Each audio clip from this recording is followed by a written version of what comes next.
they get a nourishing artistic meal. And that's something I... Thank you for your time. I appreciate it. You know, you can go to acting school or acting class and learn.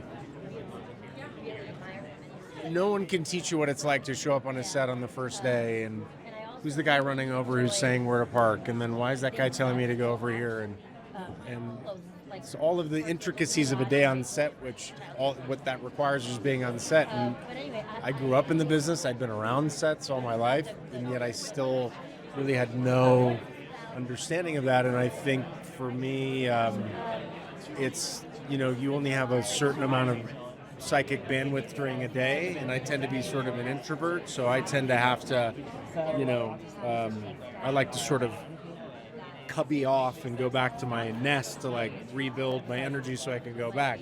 A lot of people on set like to be like out and about and talking to everybody, and it sort of depends on your demeanor, but that was something that took a long time, but anyway.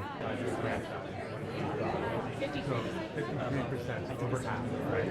So when you think of a number like that, it's another really good question. I think I would say again, I can only speak for me. The prescription for me is I have to be as comfortable on set as humanly possible. By comfort, it doesn't mean like how comfortable the chair is. It's like the dynamic of the set has to be one of supporting creativity. So if there's a bad egg in there who I can sense is like the bully or working out some family shit, I usually avoid or figure out a way to siphon myself off, like I said.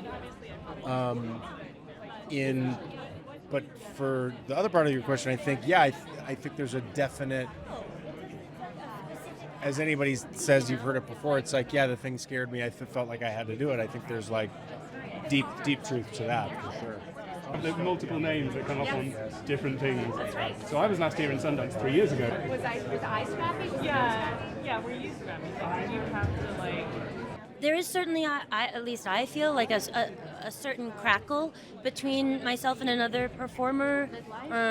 I know, for example, like I felt that with Michelle Williams on Dying for Sex, and I felt it with Chris on this film. And a lot of it is just about being able to, take it or leave it, but like pass an energy safely between yourselves.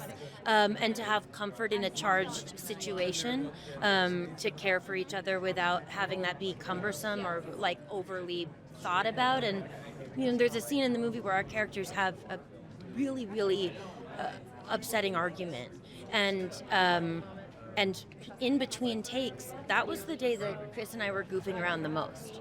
We were going from anger and crying to making the dumbest jokes, and I think that is what on-set chemistry can really feel like. It's that you could be anyone with that other person. Yeah. Those are only very many. I love acting.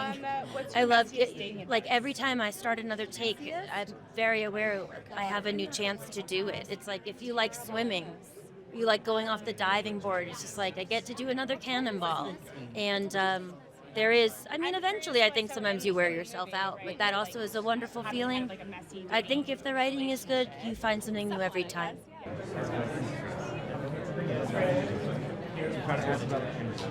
I think good writing makes every actor's job easier because you don't have to lie and try to make something that you don't believe in seem like it is animated and alive when you feel that it's sort of like in its own weird writing purgatory, I guess, to extend that metaphor into nothing, I don't know.